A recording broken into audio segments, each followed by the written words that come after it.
The Duke and Duchess of Cambridge are a modern young couple, and they represent the future of the British monarchy. On their tour of the South Seas to mark the Queen's Diamond Jubilee, the further they go, the more popular they seem to be. This is the hottest couple in the world now. This is the Brad and Angelina royals. This is the couple everybody wants to call. But halfway through the trip, a French magazine publishes photographs of Kate topless on holiday in France. Her most private moments suddenly made very public. But by the end of the tour, they put aside their feelings of sadness and anger and just get on with the job, flying the flag for Britain in some of the most exotic places on earth.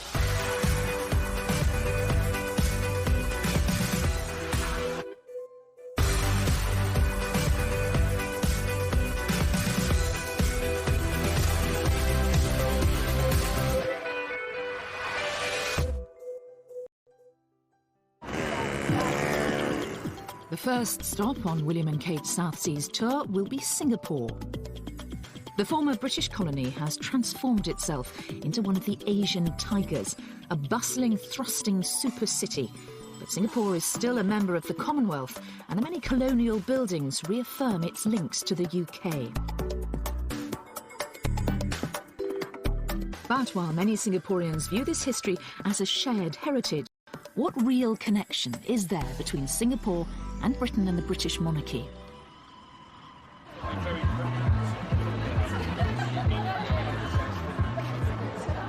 At a private party of both Singaporeans and expats to celebrate William and Kate's visit, there's a keen sense of anticipation. It is good, yes, in a sense, for branding of Singapore. It's like we may be small, but at least we are in a world standing like, okay, the royal family visited us, and that's something that we should be proud of. The wedding was fabulous, and in Singapore, weddings are equal to fertility. Yeah. The bigger your wedding is, the more successful you are. The royal wedding was pretty big. Yeah. So in that sense, you know. I'm really proud. I think. Are you? Yeah, I think Catherine's going to make a wonderful queen. She just comes across as a compassionate, kind person, and I think she's doing the job very well. So she's good for Britain. They are good for Britain. Yeah. Oh, yeah. They're our future.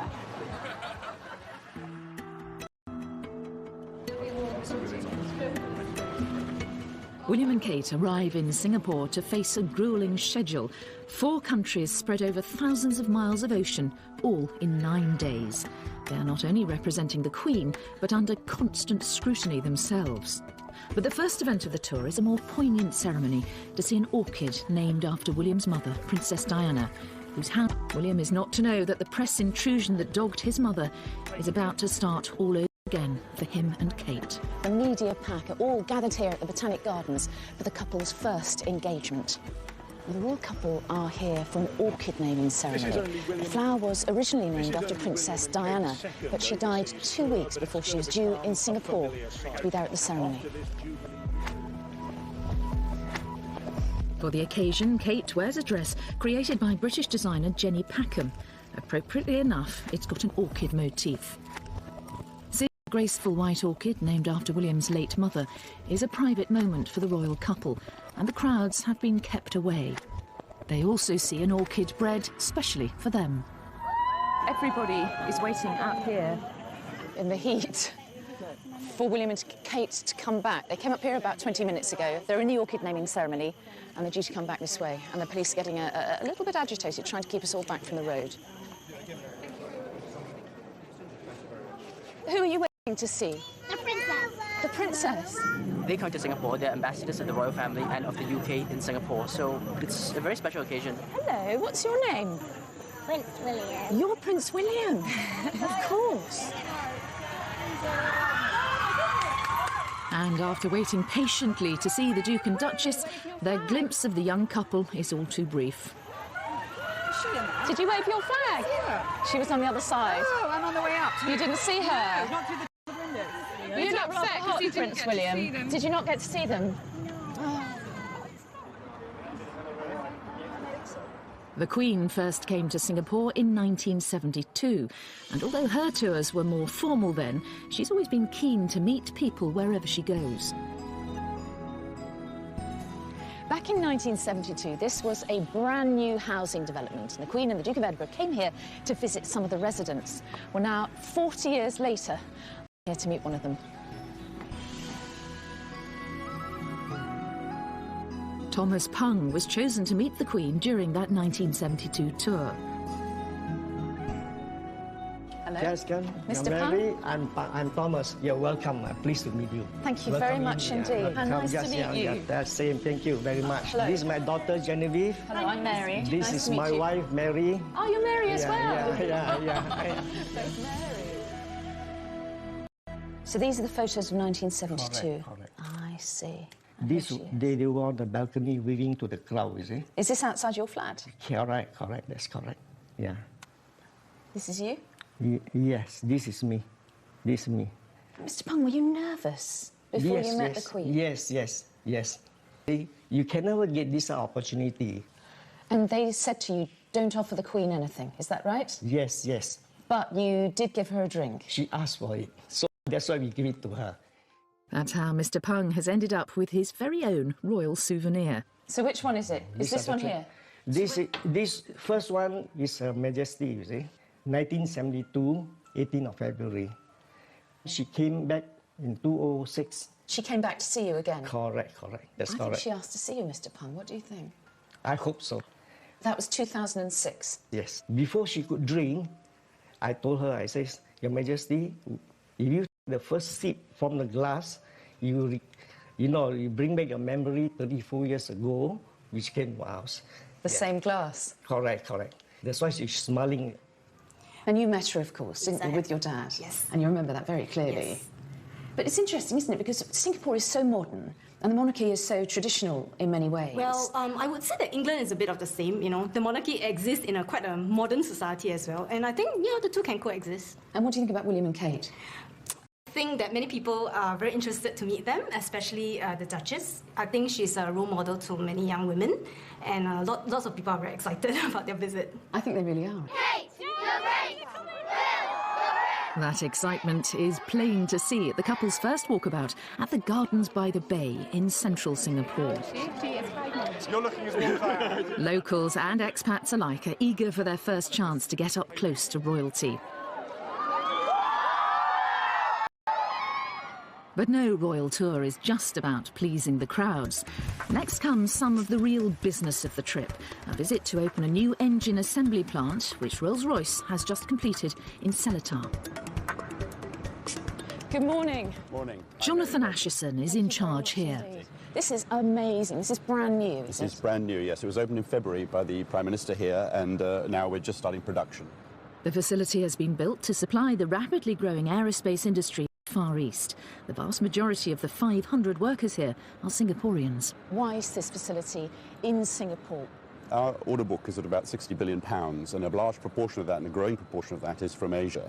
Our customers have grown here tremendously. It's not about looking less in one place or the other or shifting, it's more about catering for the growth. Today, you've got the Duke and Duchess of Cambridge right. visiting. How significant is it that it is William and Kate? What is the William and Kate brand? What do they bring to the visit? Oh, I'm one of the managers at Rolls-Royce, so I'm not sure I know, actually, but boy, they certainly have the world's attention.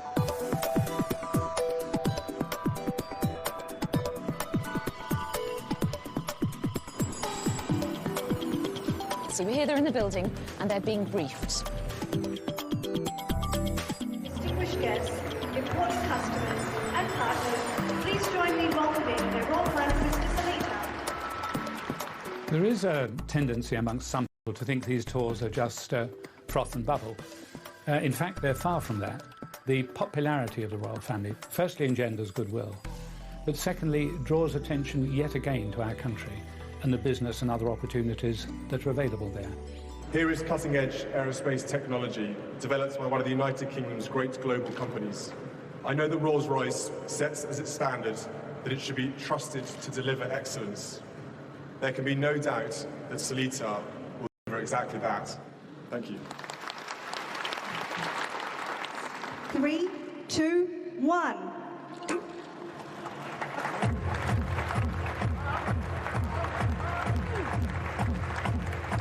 This is where the royal brand really works its magic, delivering the sort of publicity money just can't buy. The first Rolls-Royce aero engine assembled and tested in Singapore. The huge attention the royal couple are attracting in Singapore brings dual benefits. But being such celebrities has its downside too. The publication in France of photos of a topless Kate on holiday, with echoes of the press treatment of Princess Diana, is soon to disturb the careful choreography of the tour. Stay there! Stay there!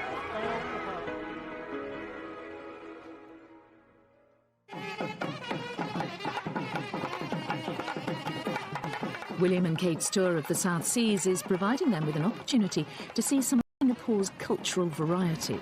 The majority of people here are of Chinese origin, but there are also substantial Malay and Tamil minorities. Right, so next on the royal schedule is a cultural event at a housing development.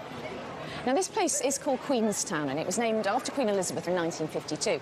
It is pretty much a Singaporean residential area, and I think it's quite a good indication of how interested they are in the royal couple, and the turnout is pretty good.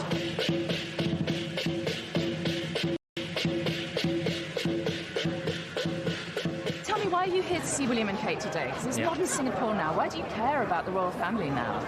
Why do we care? Yeah, why do you care? He's a very charming prince. He's a very charming prince and so escaped, so beautiful After all, lady. we were a British colony before. Yeah, right. Yep. Yeah, gorgeous couple. Yeah, gorgeous couple. They are more human. You're more human. They're more human than the other royals, are they? Yeah. Is that what you're saying? Yeah, Yes, that's what I we feel. think. Yes, he had the image of the mother, Princess Diana, which everybody well know about her. Yeah, if all Asians love Princess Diana too, so I guess they love William as well. How excited are you about this royal tour? Super excited. We actually skipped school ever since they were dating and all that, you know, so it's like nice to see them. Hopefully Kate's pregnant finally. After just half an hour, they're off to another appointment, and it's one that's obviously close to William and Kate's hearts. The Rainbow Centre is a charity for children with special needs. Nearly 1,000 kids attend here with a variety of disabilities. With one staff member for every 2 children, including teachers, therapists and psychologists, it's an expensive place to run, and it needs all the help it can get.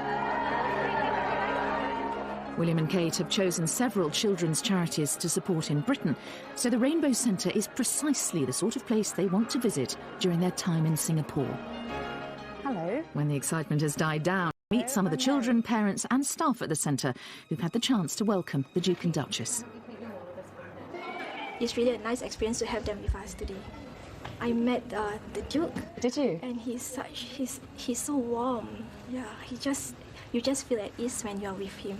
Yeah, and he seems to love the children as well. He went to the students to actually spoke to them.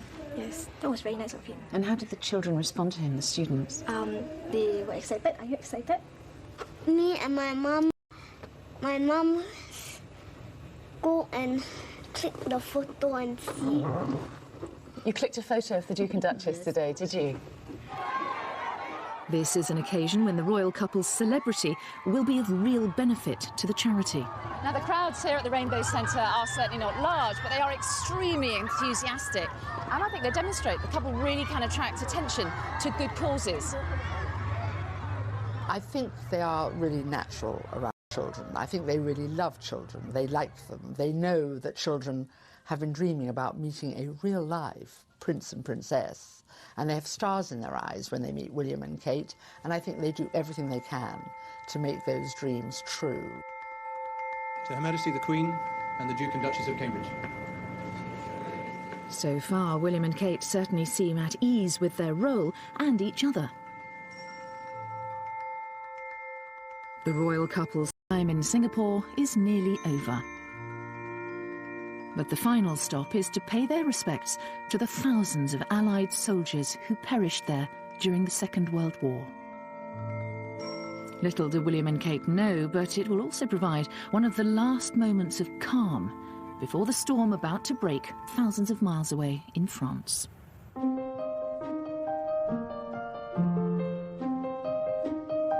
2 hours later, William and Kate land in Malaysia, and they're back in the spotlight. The Queen and the modern royal family have grown up with the Commonwealth. It's immensely valuable to Great Britain. So far, the tour's all been going according to plan, but not for long. It's while the couple are in Malaysia that they will face their biggest test yet. They'll soon learn the news that intimate photographs of the Duchess of Cambridge are to be published in a French magazine. But today, their first day in the capital, Kuala Lumpur, it's business as usual. The magazine has yet to hit the newsstands. KL, as it's known, is a futuristic city famed for the Petronas Twin Towers, one of the world's tallest buildings. KL is a financial powerhouse, and there's work to be done. It's not their job to promote their business, but simply by being there, they draw attention to the opportunities that exist. The first appointment in a very full day is lunch with Malaysia's Prime Minister. Next, a more informal visit, and one very dear to the couple, a hospice. So far, they're half an hour behind schedule. We're okay this side because we've got a big fan, but look, over there, they are boiling.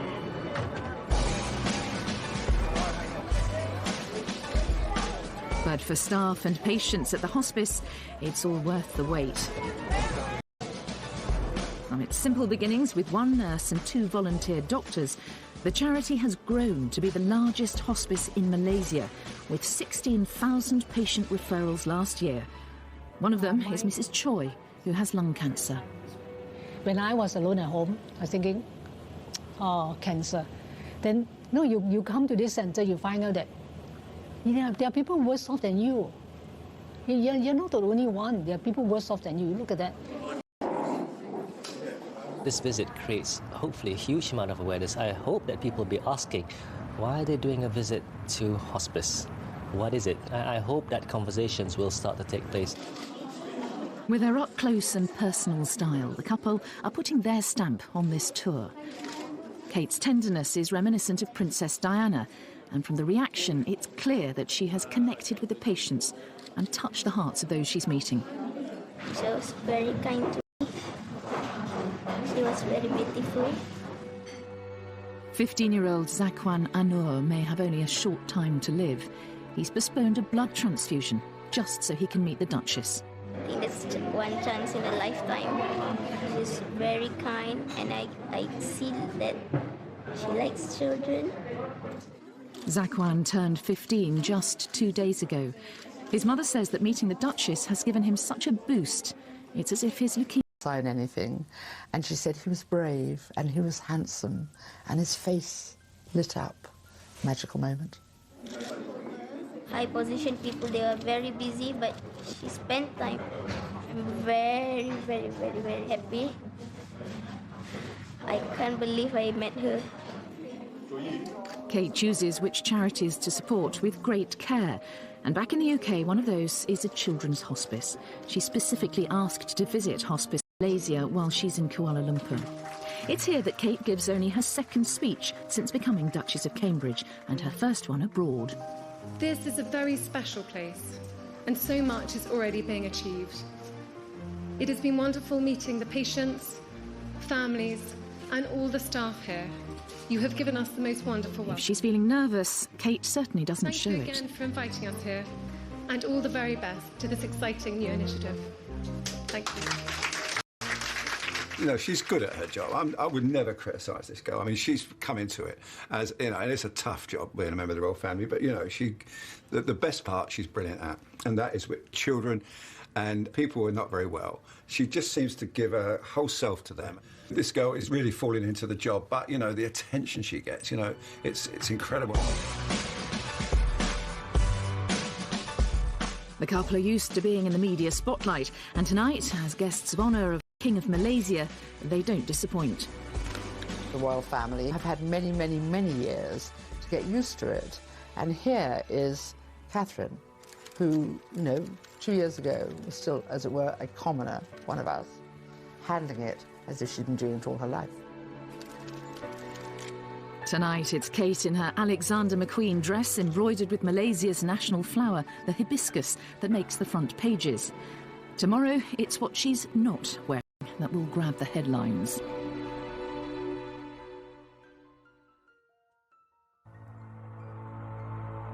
It's a big day in Kuala Lumpur, and it begins with a visit to a mosque. 2/3 of all Malaysians are Muslim. For the mosque, Kate, like all women, is modestly dressed.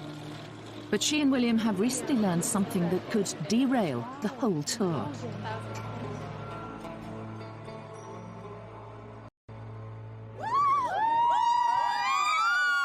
Unknown to the thousands at the Royal Walkabout in Central Park, back home news is breaking that a French magazine is about to publish photos of Kate topless on holiday in France.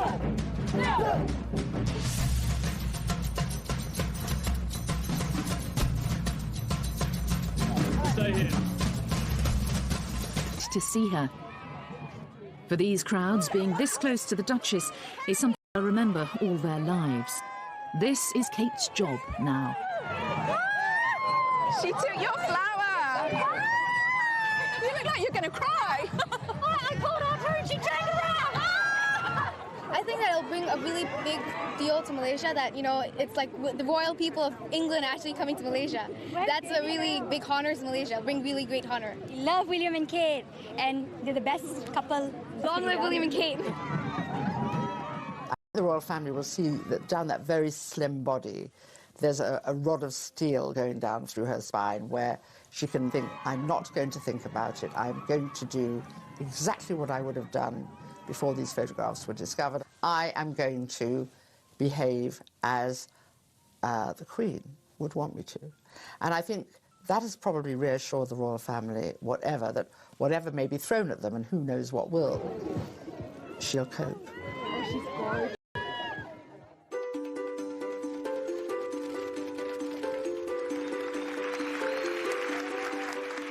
For William, selling Britain abroad is what he is here to do.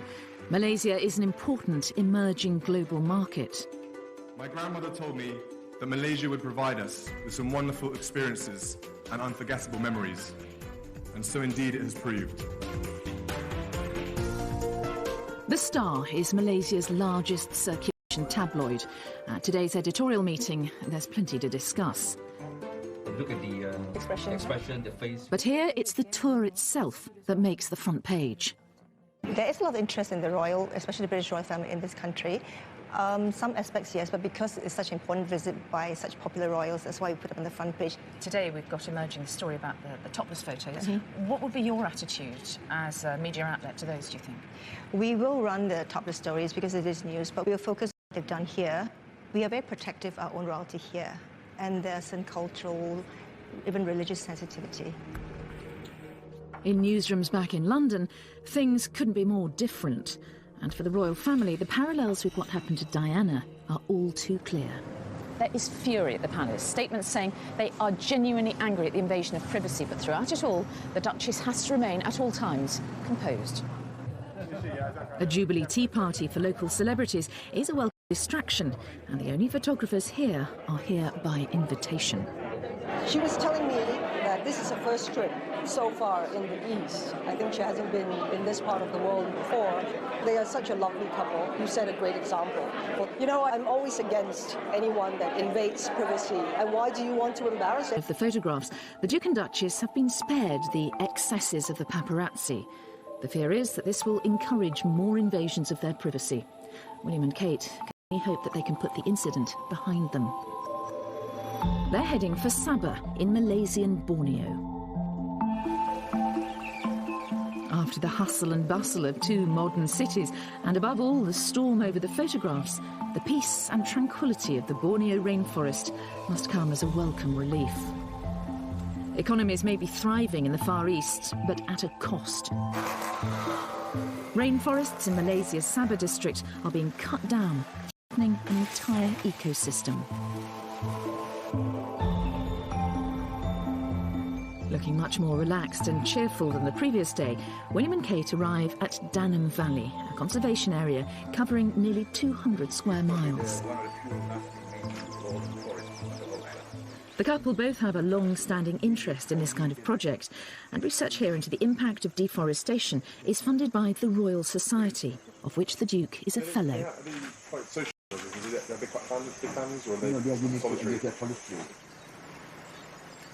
Deforestation means that orangutans in Borneo are endangered.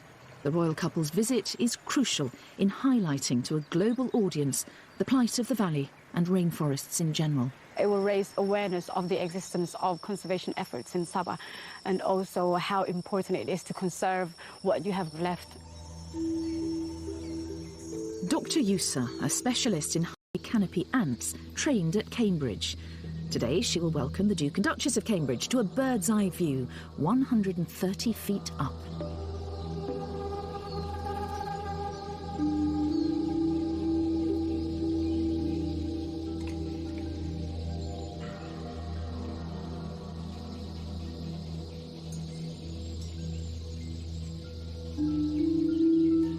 Both William's father and grandfather are vocal advocates of conservation.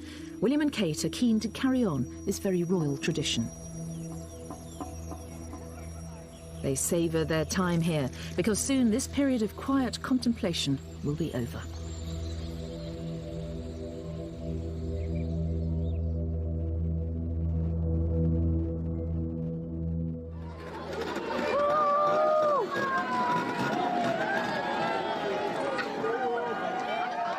The royal couple have a packed schedule in the Solomons, 4 islands in 2 days. The welcome in the capital Honiara is unlike anything so far. The Solomon Islands may be remote, but it's a member of the Commonwealth, and Queen Elizabeth is queen here. Away from home, but that doesn't affect the relevance of the British royal family to the people here, and certainly not the warmth of the welcome for William and Kate. Welcoming the people may be, but the media still know where the story lies. Palace officials know they can't stop the publication of these pictures overseas. The only question now is whether or not the floodgates will open. So as the couple are walking into this cathedral, the scrutiny on them is enormous. Exactly what is the nature of their expressions? Exactly how upset or angry do they look? Congratulations, Sam.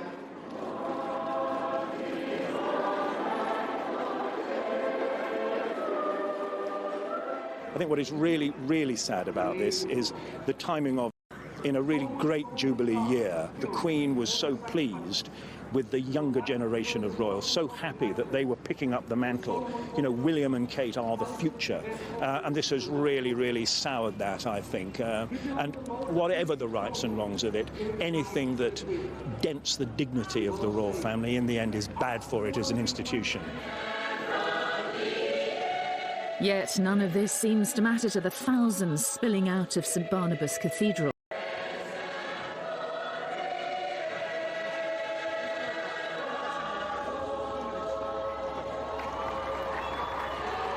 The islands are overwhelmingly Christian, and William and Kate are a personal link to the Queen, the Supreme Governor of the Church of England, a role that one day will be William's.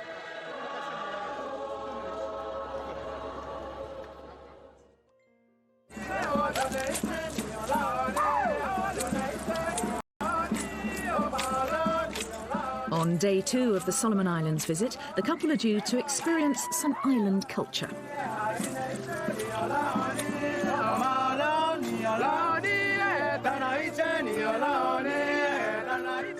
When Queen Elizabeth came here in 1974, the Solomon Islands had still not gained independence.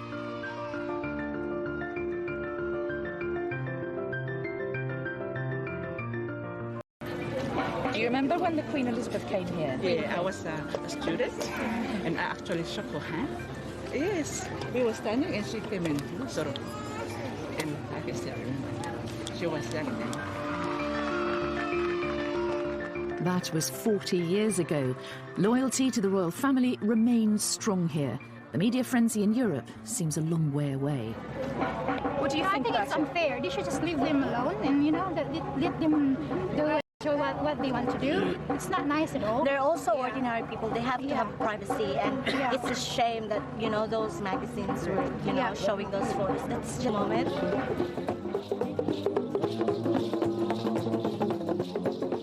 William and Kate may be smiling, but in France, their lawyers are going to court.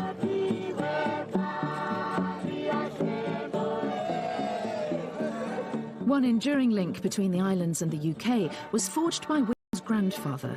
200 young people here are involved in the Duke of Edinburgh's International Awards scheme, and Prince William gives out gold awards to participants in person. The visit of not only a prince, but the president of the Football Association is roundly applauded. Okay, squeeze round, face that way. Oh, no, this way. And here's one photograph he doesn't mind being taken. The Duchess has been meeting a group of Solomon Island women. They present her with an exact replica of the cake given to the Queen in 1974.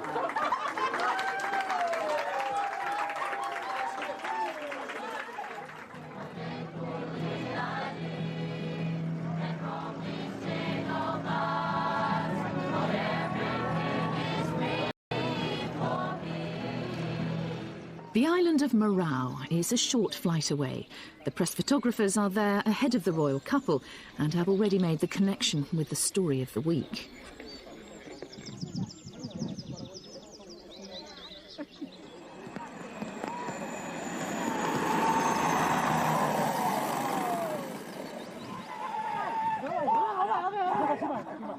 The body language of the reception party is harder to read, but it's not as hostile as it seems. It's just the traditional welcome for newcomers.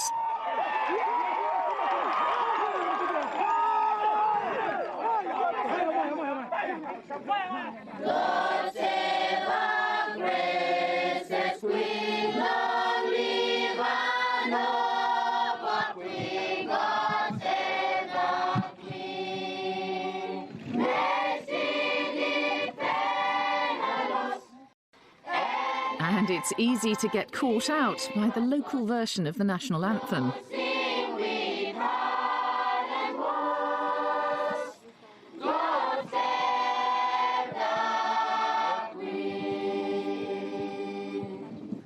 Given the rolling story of the last few days, the irony of this presentation cannot have been lost on the young couple.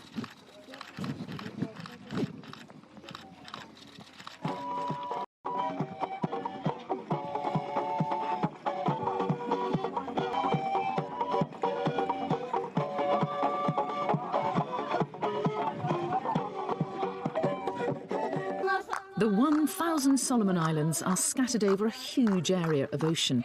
William and Kate are visiting just 4. Our presence here today is indeed very special to us, as we are proud of the legacy, once as a protectorate of Great Britain, and to have you in person as next in line to the throne setting foot on our own soil this afternoon.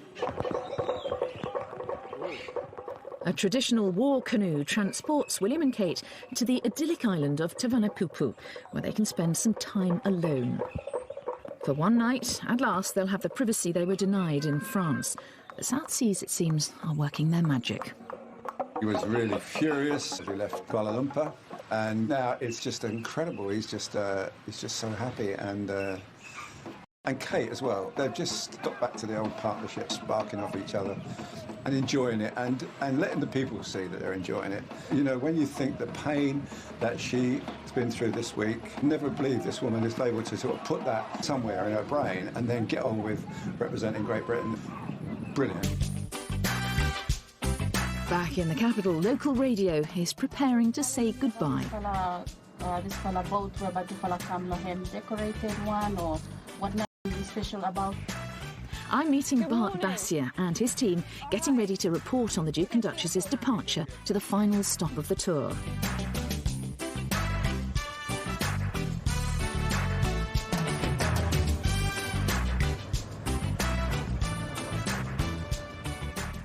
We're up against it time-wise.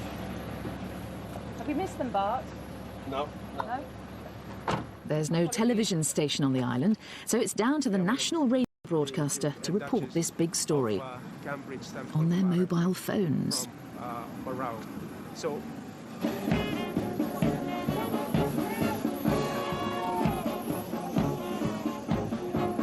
where the Royal Solomon Islands Police Force, so they are all here very smart indeed in their beautiful uniform. Here comes the Duchess of Cambridge and the Prince William, and they come out behind them, ready for me to walk with the big people along Ilme. So Bart and his colleague Modi are now broadcasting live to the Solomon Islands. Just pause for the national anthem.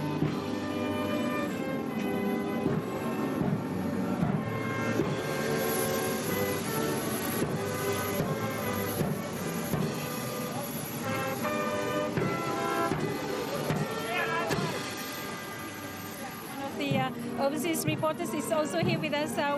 Mary Nightingale, and I'm from ITV in Great Britain, and we're here to follow the tour of the Duke and Duchess.